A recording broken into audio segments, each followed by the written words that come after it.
Welcome back to part 2 of our conversation with Karen Rohlf. This is the part where we talk about what happens in lessons when something doesn't quite feel right, and why pushing through isn't always the answer. Karen shares why pausing can be powerful, how asking a simple question can change the entire direction of a moment, and why that space is where real confidence starts to form. For trainers, this is a reminder of the influence that you have. This part of the conversation challenged me in the best way and made me really reflect on how I show up on both sides of the reins. Dear Horse World, it's Karen Rohlf. The worst thing you can do is mess up your dressage work fighting with your horse for a reason that's unrelated completely to the dressage. But I see that happening a lot. Can you think of, and you don't have to, obviously don't name any names. Yeah. Think of an example of someone came to you. Well, here's something I observed. So I was taking a clinic with a trainer that I really liked, and he had seen me riding bridleless and stuff, and he thought, he's like, this is cool. And so then I go have lessons with him. So I really liked him, and he was creative and good.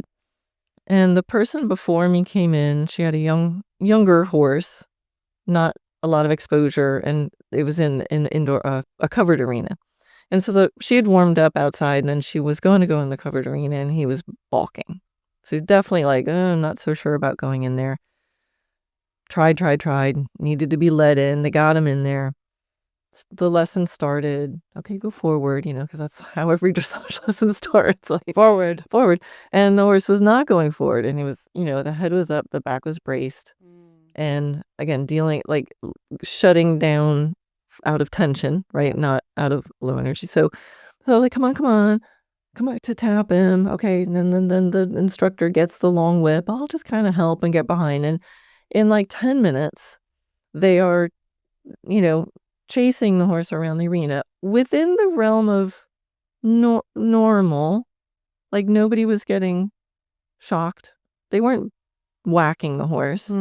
But the horse was clearly scared, now becoming more scared, and it was not a dressage problem. It was a I'm not comfortable in the covered arena problem. And I'm thinking, there's a outdoor arena that she warmed up in, like literally attached. So would hope that in my situation, I would go, hey, we can do dressage out there where your horse is comfortable. If you want to get some help trying to figure out what's the best working trot and find the tempo, and I'll look at all that stuff.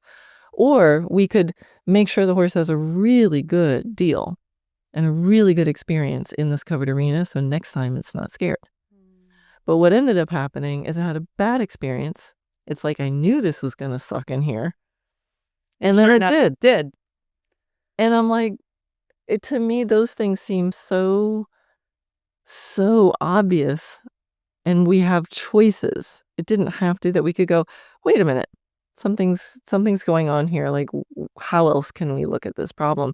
And there's times when, like, if I have a situation with a student, well, like, this isn't working, let's stop, let's talk about it, we have some choices. What do you want to do? Okay, let's try it and let's see how it goes. And if it starts getting a little better, we can go. And if it starts getting worse, we can go. My question is just like, how important is this? How important is it that the horse goes forward in that covered arena, that I'm willing to risk the relationship by pounding my aids on it and showing it that other people will chase it around and make it more scared? To me, that's no working trot in the world is worth that. So, but again, you have to zoom out. That trainer was trying to give a dressage lesson. That's what he was being paid to do. Right? You have to speak up. You have to be able, like, and as a student, you have to stop and go, wait a minute, hang on a second. Can we just talk about this? Which takes a lot of courage sometimes. Okay, I want you to, this is a really perfect opportunity, because this is not an opportunity I think I've had yet on the podcast. And this is a really, really near and dear to my heart. What would you say if the whole horse world was listening right now? Okay. And I said, what should someone do if they're in a lesson or in a clinic or at a horse show and they're being told by someone that they deeply respect and they've learned from and they revere maybe or idolize, and they're being asked to do something that makes them really uncomfortable, and there's like this, and it might not be that loud inside you, it might be quite faint, but there's like a little voice inside you that's saying, this doesn't feel right, and I don't think this is in the best interest of my horse. Mm-hmm. And I've been there. So have I. Lots of times. And more recently than you might imagine. Really? And it's hard. But you stop and you go, hang on a second. I have a question.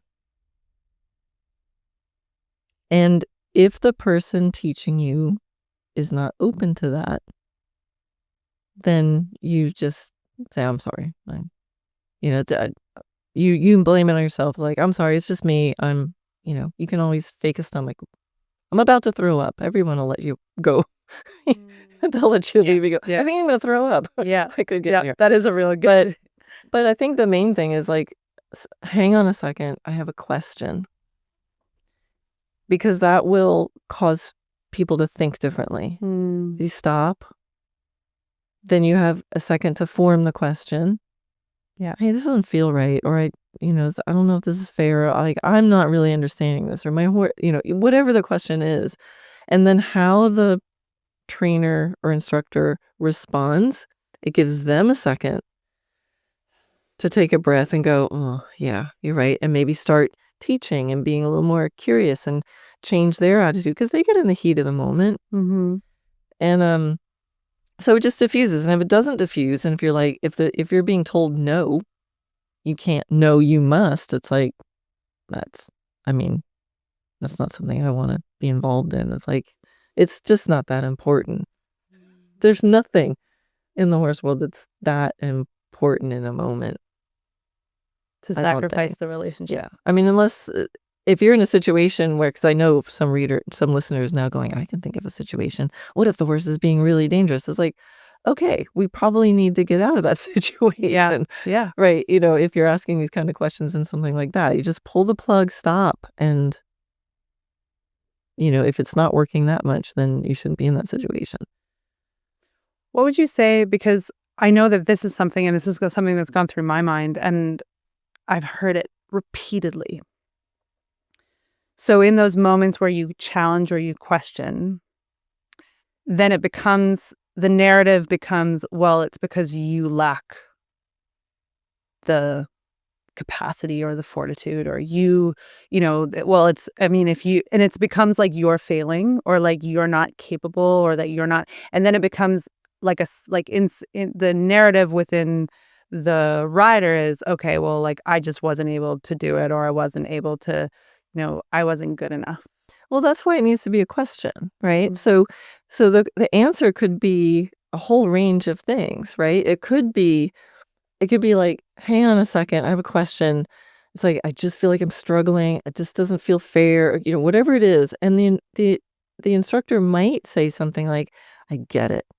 Like, this is really normal for this kind of problem. And I think it's fair. Like, the horse isn't breathing hard. Like, let's make sure you really understand it. Let's, think about it a bit. I think, if you can get through this today, you will have gotten something. And, so that's why the question is important, because the answer could be a whole range of stuff. Yeah. And there's been times that I've stopped. You can't do something while you're doubting it. Yeah. That just never works. Right. So especially not with horses. Right. And there's been plenty of moments where I've been on a horse in a lesson and my trainer's like doing the one more time thing, and I'm starting to feel sorry for my horse. Like, oh, one more time. I need to give him a break. But I can decide, okay, I'm probably not going to die. Let's just try it one more time, and then we get it. Right. Yeah. There's a reason. Yeah. So, and there's times where I've been in a lesson and, the trainer got harping on the canter pirouette, and I'm like, we have been for like 30 minutes doing pirouette canter on one lead. Yeah. And I'm like, that was way too long. And I waited too long. And then I'm like, done. I was like, we're just done. It's not going to get better. And then they started saying, well, they must, and they're going to learn to get away with it. And I was like, I'm really done now, because she's not going to get stronger during the lesson. And it's like, I got my homework. I got it. Like, I need to get this response better. I got it. We can do it on the other lead. No problem. So that's my homework. What do you think about that statement? Because that's a statement that we still hear a lot. Don't let them get away with that. Yeah, it depends on the horse, because we have to realize that we are creating patterns. Yes. Right. So let's see, with my horses, riding the Tia, and I want to turn one direction, and she, as I ask for it. Now, this is a horse I can ride bareback and bridleless, and I blow. This is Natia. Many people will have seen photos and videos of you. And it's like, actually today. So today I'm riding her around, and then I'm like, and let's go over here. And at the moment I direct her to the right, she pulls her head. She's in the bitless bridle. She pulls her head. She's like, I want to go that way. And I go, okay. Because I'm like, okay, where do you want to go? And she went over there, and then there were some Spanish needles, which is very healthy for horses to eat. So I'm like, okay, you can eat your Spanish needles. Because I know with Natia that if I make a suggestion, she makes a suggestion. If I join her in that, now you have to join her quickly. I can't pull on her and then go, oh, well, she dragged me over there anyway. I can go, oh, you have an idea? Okay, we'll do your idea. Because I know in 2 seconds I could go, no, now this is important. And she'll go, okay. Right. So that's Natia. Cool. My little girl, Cora, was born thinking all of her ideas are the best ideas. And if she doesn't get her idea, she'll rear, and she thinks that's really fun. I don't think that's fun at all. So with Cora, I actually have to practice. That's one of our biggest themes is, thank you for your idea. We're doing my idea for this half hour. So it's very, very important. Like if she does a certain degree with her ear, and I'd say, I feel that, and we're doing this. So, but it's a plan, it's a strategy. It's not on some principle. I've had students tell me that their trainer said, never scratch your horse's itches because you become their slave. Oh yeah. So, don't let that horse you're becoming that horse's itching post. I've heard that one. Right. And so then even with Cora, this is just kind of a funny story. So then I'm done riding Cora. We're very successful. And then halfway back, I see my assistant Becky. And so I stop to talk to her. And after a while, Cora's like, this is boring. And she gets fidgety. So I'm like, great. This is a great opportunity to practice standing still. I was like, nope. I know I could have had much more harmony if I just said, good idea. Let's go back to the barn. But with Cora, no, we need to practice during this time. It's my ideas. So she's standing there, and then she starts backing up a little bit. And then she starts looking around, and I realize there's a water trough near where I was. And I said, oh, well, maybe she's thirsty, right? So I turn around, she puts her ears forward, goes down, starts to take a sip of water, and then puts both front feet in and starts smashing the water. And I'm like, oh, I don't think she was thirsty. I think she just conned me. And she's just like, and this is how so we got out of the water. Like she has any personality. We got out of the bucket, and then we practiced standing there for a little while later until she just settled in. And then I said, hey, Cora, how about we go back to the barn? So this is what I mean about the relationship. That's a totally different flavor than, with Natia. It's like when you have the relationship, you have the give and take. You can do that. But I'm also very conscious of my decisions. Natia asked, I said, sure.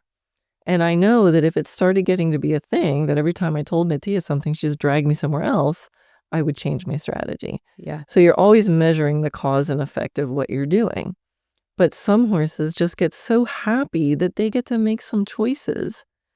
So it doesn't matter what you do. What matters is what you're thinking of doing, you follow through on. Mm-hmm. If you decide to follow them, follow them. If you decide to not, don't.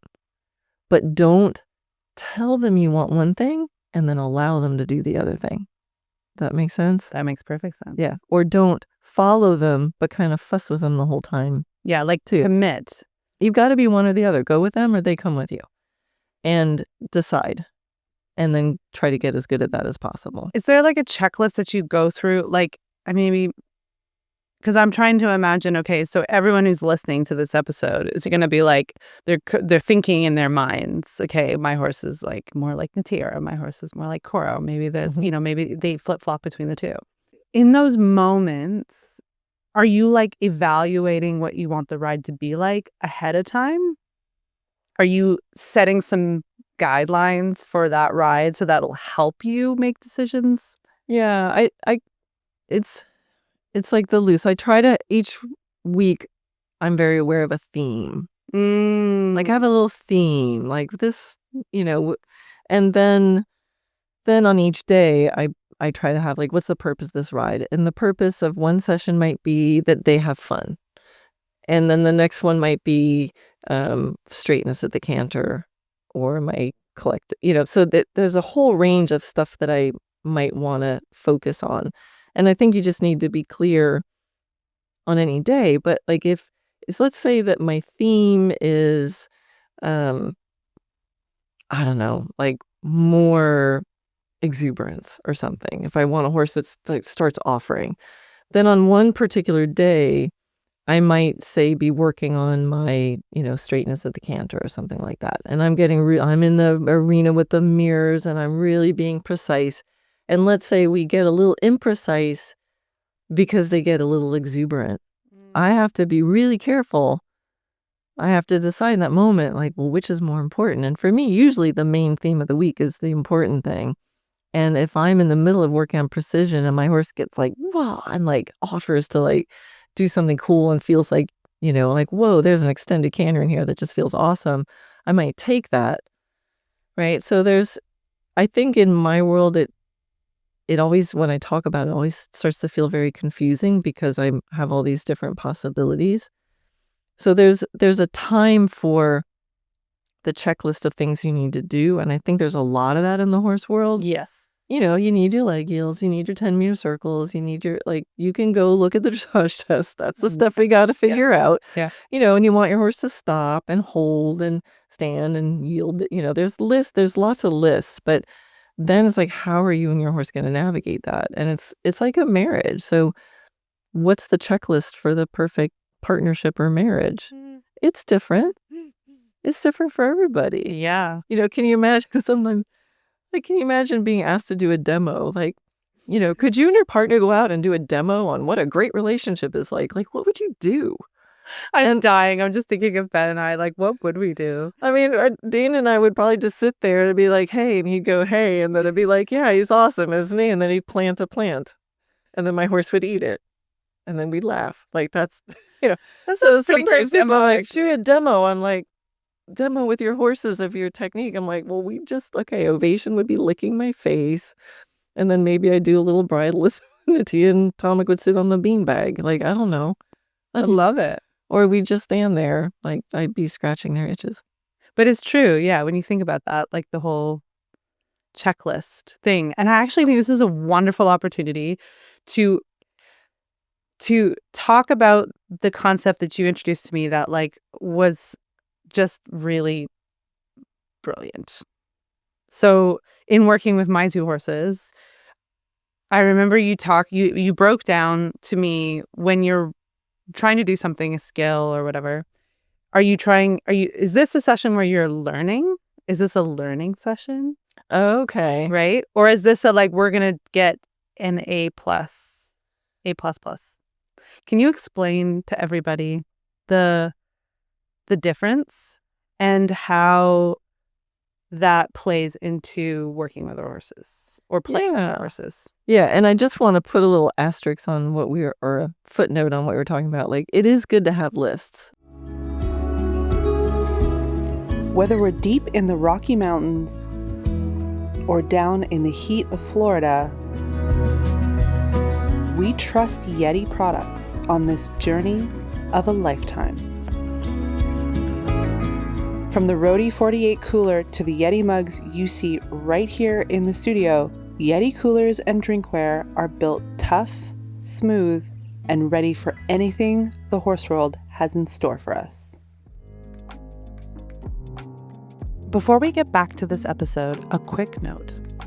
Later this year, NF Plus will release a new masterclass with Stefan Peters, one of the most respected figures in dressage. As 6-time Olympian and Olympic team silver medalist, Stefan is known for his clarity, feel, and commitment to correct horse-first training. The upcoming course will focus on flying lead changes, which has been highly requested by members. More details to come, but NF Plus members will be the first to hear when it's released. If you want early access, an annual NF Plus membership is the best way to stay in the loop.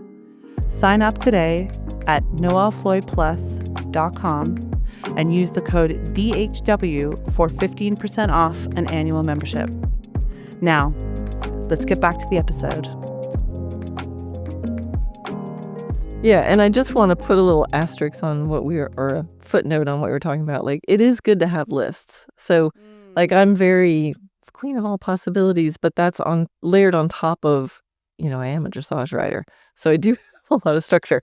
Because if people don't have a structure to follow, then you can just like blow in the wind and not end up anywhere. So, well, then I think you fall into that path of like, oh, I don't have any tools in my toolbox. Right. Yeah, you kind of know, like, what am I trying to do with, like, what do I want to end up being able to do with my horse? And then find the list of the things that need to be done. And then as you follow that list, the relationship and all that. But, yeah, so I forget what it was we were doing, but I'm always thinking, like, whatever we're wanting the horse to do, like, does he understand it yet? Does he understand, does he have the communication pieces that are going to be necessary for that? So we need a picture of what we're trying to do, and then we need to ask ourselves, what are the ingredients involved in that, and do we have that? Do we have those words, to use with the horse? And then if they do have the words, then we can start putting them together and building the coordination. And with whatever skill, I like to think of, we have the vision, I know where I'm trying to go, I got the pieces. Now I'm going to start putting the pieces together. And the next sort of threshold is what I call first step, best step. Is that we practice until we can go, I give the cue and it happens. Yeah. Right. And so that's like, and when that starts happening, then we kind of like, oh, we got it. And we let them just bask in the glory of the moment of like, I got canter transitions, or, my mom gives me the cue for half pass and like, bam, I'm there. First step. Look at me half passing. And we keep it easy then. Like, I'm nailing this. Just totally nailing it. Like, let them feel like a rock star for whatever that thing is. And I want to add that, like, I really learned that from you, actually. Of anyone I've ever worked with, you are the one that, like, really gave me permission to, like, really celebrate when my horses get something. And the one who's made the horse that has made a huge impact on is Lady. Oh, I'll bet. Yeah. Because she wants to be seen and heard. I mean, they all do. They all do. But she really, because she's very verbal, like I'd really make a fuss. And even the one, and this is like a little bit side topic, but even that piece of when we were working in the round pen and we were really working on that shoulder yield and creating that space, and she did it, and you're like, just drop it and turn around and be like, and she was like, and then she was like, oh, and then she like that also that like, yeah, you got it, great, done. And all of a sudden she just stood there and she was like, oh, and then you really gave me the permission to celebrate our horses when they get it right, like really make a fuss. And I have to say that it has made a huge difference with both my horses, but especially Lady. Yeah. But the power of thinking in your mind, yes, nailed it, and daring to like say that out loud and breathe. That's horses are like, think of the horses, like we come along, we start doing stuff, and they're the whole time they must be thinking, am I supposed to do something? Does that mean something? Did I do it? And if we sit there being really refined and composed, like how are they going to know? They're going to go, oh, that wasn't too bad. I guess I'll just kind of keep doing something like that. And so this feeling of like bell curves. We haven't asked anything. We have an idea. We ask them, they do something, and we come down the other side and go, yes, that was it. Or, almost, let's try it again until we get to the first step, best step, where you go, there was nothing, there was an idea. I put the idea out there. My horse responded. They got it. They know they got it. And now we're back to where, we started. It's like there. It was a sentence. It was a question. It was an answer. Nailed it. And they have to know that there's that possibility. Otherwise, stuff just goes on for about 30 to 45 minutes, and hopefully it's not too bad. And then they kind of get better at it the next day. But that clarity of that. And then when we have those things, then we can start going, okay, now we've got it. We can ask our horse for it. Now we're going to build coordination. We can build stamina. We can build strength. And we can build refinement and make it harder. And I remember the way you explained that, it actually really clicked about something that actually Vicki Wilson said, which was try to be like a really cool teacher that your horse like wants to go and learn with, right? It's like make this amazing classroom learning experience. And I remember having that moment being like, I would actually totally go to a class with Karen. Like I would totally feel very welcome to learn and ask questions. And then I was like, oh, that's why her horses are the way they are and why I'm getting so much out of this learning experience is that I feel safe to ask questions. I feel safe to make mistakes. And then I maintain my curiosity. And so that's really what we're trying to do with our horses. Yeah. Yeah. And it's really important to me when I teach. I ask my students a lot of questions because I want to hear what they're saying. And I want to hear the tone of voice, right? So is your horse matching your picture? Yeah. Yeah. Yeah. I know exactly the moment in our lesson when I was like, yeah. And you were like, you're lying to me. Or, is your horse matching your picture? No. Right. So which is like, all right, and we'll just, and then the joke is like, well, what if I taught you like that? Like, oh, well, that was pretty good for you. Like, how horrible. So again, that like held tension, there's so much, the horse doesn't care your ability. They want to know, like, all right, something's happening. You seem to want something. Did I do it? And you get to that yes. So I talk to my students a lot because I want to hear that, and you have to react quickly in the moment because the horse does something. You can't think, is that right? Kind of felt right, but I'm not sure. I don't want to be so bold. Like, you got to be like, yeah. And those little touches of your horse of like, oh, that felt good. That your horse is like, yeah, we're on the team together. And that's why I want to empower students to feel like they can do that quickly in the moment. Yeah. I mean, to the point where sometimes I'll be asking them to do something and they'll just stop and throw the reins and be like, oh my God, like, because they felt something. Yeah. Or I try to catch myself that I don't say good unless the student says that they felt like they were in harmony. Because how many people have had their trainer say good and they're like, okay, but I'm going to have to ice my hands after this lesson. Yes. That's not good. It can't be good. I don't care what it looks like. So the first order of business is you and your horse understand each other and are in harmony, and you're getting what you asked for, and the horse feels like they can do it with some freedom. Okay, if you can do that with whatever you want to do, now I can come along and say, okay, now that you're trotting around, can you try a little quicker tempo? Can you try, hey, your circle's bulging out here, but to add on just all these more and more aids that aren't working in the first place until it looks good, and then I say good as a teacher, like, that's a big problem in my book. How many of us measure good by what is being seen, not by what is being felt? Exactly.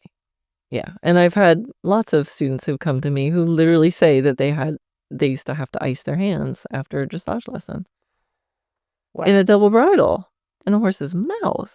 Yikes. So one thing that I think was really unexpected and also incredibly liberating was you introduced this idea of like not the good enough. Do you remember when we were working on something with Lady? And I was like, yeah, that's like good enough. And you were like, that's kind of, you introduced this idea of like, that's kind of insulting to her. Like, You really think that's the best that she can do?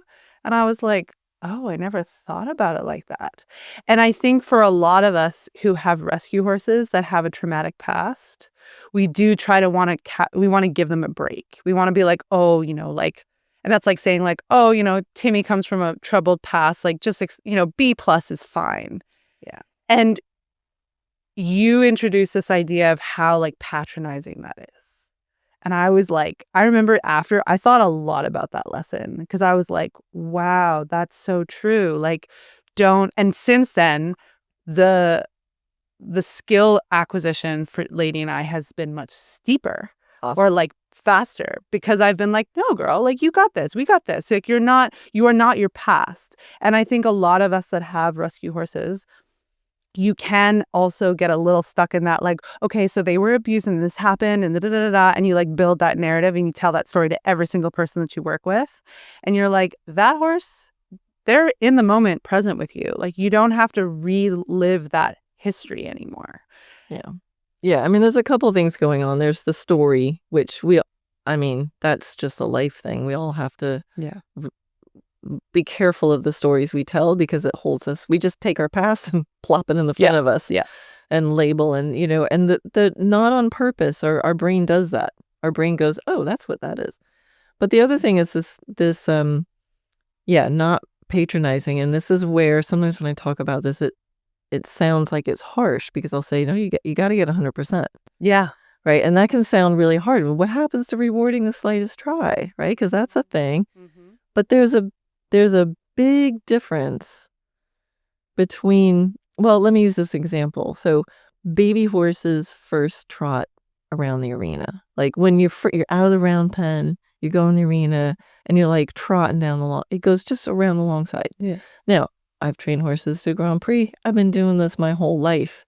That happens, I am like, you are a rock star, totally nailing it. Yeah. I don't ride around going, well, you're not Grand Prix.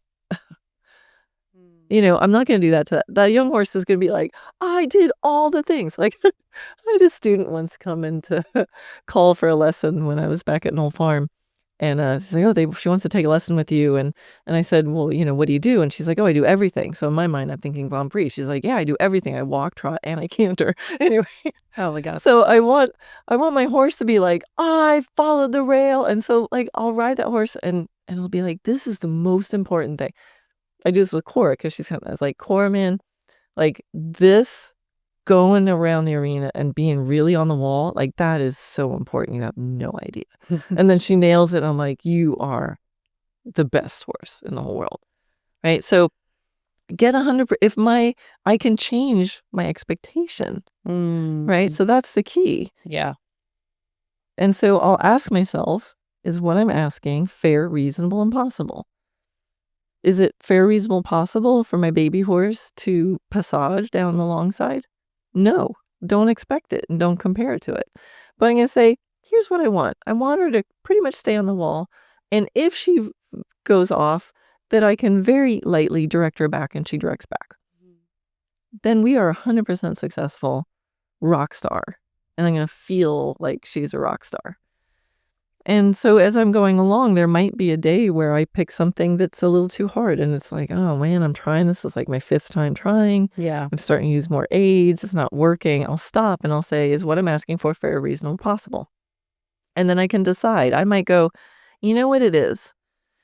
And I think today I'm going to just ride it differently. I'm going to ride it better. I'm going to get my focus and I'm going to get this done because I think it is fair, reasonable, and possible. And that will either work or not, and I can adapt. Or I might go, you know what, this is too much of a struggle. I'm not really sure why it's not working. But why don't I pick something where I get the essence of what I'm trying to do, but I'll make it one notch easier. Right? So baby horse, maybe I'm in an arena, like my front arena doesn't have walls. Yeah. And like I told you, I built I had an arena without walls, and I'm like, if I'm doing bridleless, it's much easier to explain to horse to go in a straight line down their wall if there's an actual wall. Yeah. Right. So if I was out in the middle of a field doing my bridleless and I was getting frustrated because I couldn't do a straight line, I go, is this fair, reasonable, possible? I might go, maybe not. Maybe I need to like master it where there's an actual wall. So I can do that. I can do the same essence of the exercise. I'm still moving towards my goal, but I'm just making it easier, and then I'll get 100% of that. Right? So you can change what that expectation is. So with a rescue horse or a horse that's fearful, or any horse, you can go, I just want to see that their eye turns to me. Yeah. I just want to see they can look at me. And that's it. 100%. And it doesn't mean we're always demanding of them. We're just going, that's what I'm trying to get. I wonder what I can do to try to get that to happen. So it doesn't mean if they're not 100%, doesn't mean the answer is always push them harder. It's just, all right, I think this is fair, reasonable, possible. What can I do to get this done? If you don't think it's possible or reasonable or fair, don't ask. But don't say, I'm going to do this, but it's okay if you do that. Yeah. You know? Yeah. So I'm always, because I think that feels different inside your skin. It feels different inside yourself, and I think it feels different for them, because you're like, yeah, okay. And then you're not celebrating what they are doing, which you've really like transformed even just how I ride. And as you're speaking, it makes me think of when we build these little bridges towards a skill that we want, it's so much more motivating to them and to us when you like shorten the distance between like this, yes, this, yes, this, oh my God, yes. Right? That was something that I really never had. And I think quite a lot of us are never taught that it's like this, and then you work and work and work and work and work. And I think the horses get frustrated. And I certainly know that I've been frustrated. And then you finally get there and you're like, and it's actually more relief than celebration. You're like, oh, finally, it took so long to get that skill. And then I don't think anyone in that relationship, horse or rider, feels particularly awesome about it. Yeah. And with any skill, if it's taking too long to get, you just got to break it apart, find a different, what's the essence of it? Find a different circumstance to do it. Where's the easiest circumstance to do this in? Do it there. Is there a different variation? Like, I am really big on finding the easiest way. Because that's like horses. Yeah. I mean, why that's not? Why but like when you say that, I go, but you know how many of us are like, oh no, I got to do it the hard way. Yeah. Like, don't make your life harder than it needs to be. Yeah, horses, it's already hard enough. It's already hard enough. So find the ways, find the way to make it easier. On my property, I chase shade, right? Yeah. Right. In the morning, I ride on the east side, and then the day goes on, I go in the woods. It's like that idea of chasing shade. Like, it's just going to be more comfortable. It's just going to be nicer. Why not just do it nicer? And then, a lot of times in the competition world, it keeps coming back to like, yeah, but I have to be able to do this in the competition, and I have to do it with this equipment. It's like, okay, but that's not today. You've trained towards that, but some people are just, they get afraid to like, I have to get it here. It's like, but my horse is miserable here. Like, do it out in the field and get so good that maybe one day a week you can do it in the arena. Why not? Yeah. It's like when wise things are said, sometimes they seem, it's like, oh yeah, so obvious. But then you're like, yeah, but you didn't think about that. And then when wise words are said, then you're like, oh. Yeah. So to wrap up every episode, I'm really excited about your answers to these questions. Uh-oh. I asked the same 5 questions. Oh no. And you didn't give them to me ahead of time. No, anything. No one gets them ahead of time. Do I get to pass on any ones I don't like? I mean, yeah, but I don't think they're I don't know why I'm thinking these questions are going to be I know. worse. You're like, do I get choice in in the this? drama about bringing out the phone. You're like, no. I know, right? That was very... You got to go. Okay. If you could read one book to the horse world, what would it be? Mine. Which can be found on...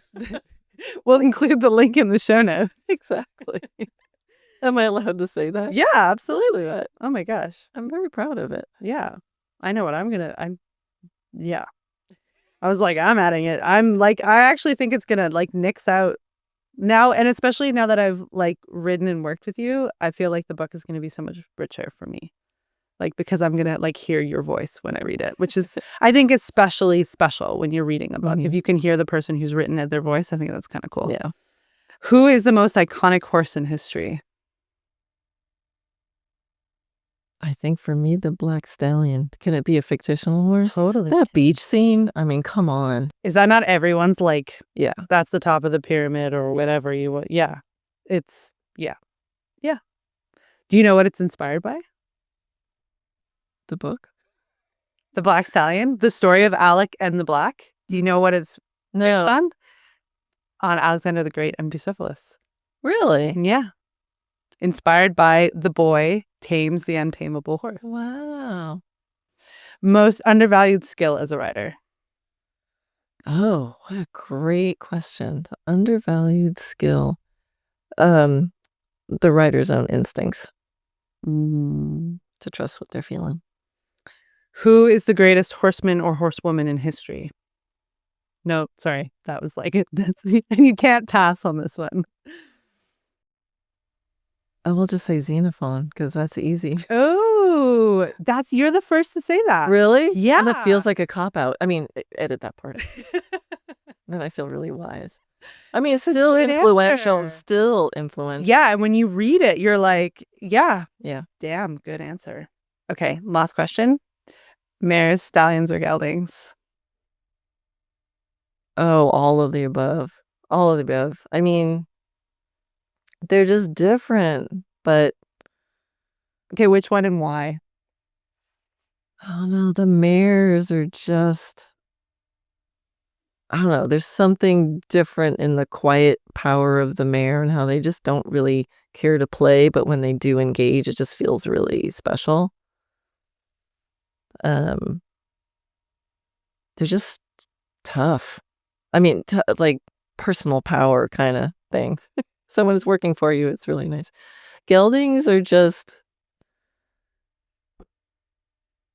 goofy. I love the goofiness. There's a goofy part in most of the geldings that I know. Humor. Like a sense of humor. Yeah, maybe that's just mine. I don't know. And stallions, I haven't owned any stallions for very long. Oh. Atomic was a stallion when I got him, but Oh, he must have been in oh, wow. he vocalized through his castration. It was the most horrible thing. The vet like popped her head up. I was like, I cannot give him any more sedative. And he just moaned through it. He really liked his testicles. Oh my God, the poor guy. It was very important to him. Yeah, that made me sad. But that just made me love Atomic even more. What a cool horse he is. Yeah, so I haven't worked with a lot of stallions. I mean, I've had some that I've ridden and trained. The one stallion I had in training the most was very, the joke was he was gay. I mean, he was very, I don't know. Yeah? I've had a couple of those stallions. Yeah. I mean, I don't know how else to say, but he was just, if he was a person, yeah. But he wasn't typical stallion. He was very, very easy. You could take him in a 2-horse trailer with a mare or a gelding. Yeah. There are a lot of those. Yeah, just lovely. So so yeah, I can't really comment on that. But I love my mares, I love my geldings. Yeah. And it's just funny to see them together. Karen, this has been truly awesome. Thank you so much for coming. Welcome. Thank you, YETI, for supporting us on this journey of a lifetime as we traverse the heart of the horse world.